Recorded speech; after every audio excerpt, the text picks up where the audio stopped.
how to do this.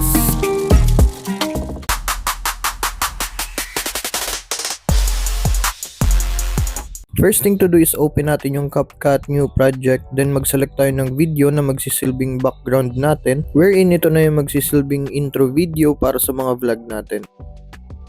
Next thing to do is mag-add text ka. Type mo kung ano yung gusto mong ilagay sa first word. Adjust mo na rin yung size and positioning ng first text mo, depende sa gusto mo. Then after that, select natin yung layer ng text and magi-split tayo dun sa pinakamaikling possible na ma-split mo siya.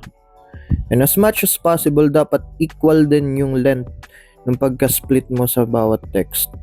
Gawa tayo ng at least 7 na split nitong first text natin.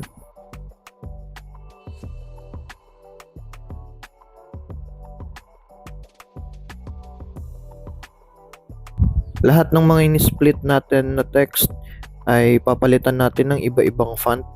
Kahit anong font naman ay pwede mong gamitin, pero ang advice ko sa'yo, dun sa pang last na text natin sa pinakamahaba, dun mo gamitin yung pinaka-favorite mong font.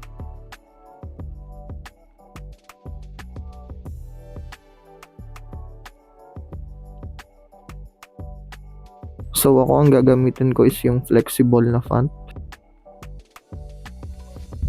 And then, ganito na ang kakalabasan niya, guys. Dito sa end ng pang 7 na short text natin, mag-add text tayo para sa ating pangalawang word. Adjust natin yung positioning, pati na rin yung desired size mo.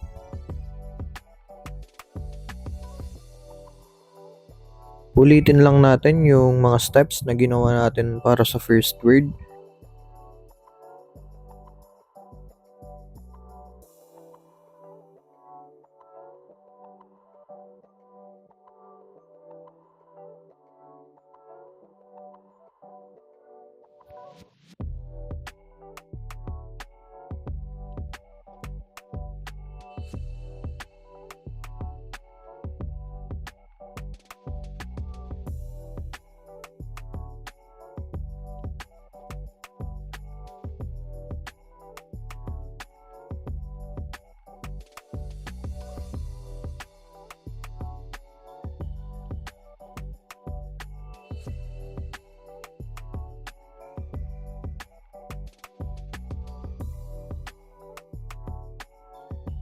And then the same steps also para sa ating third word.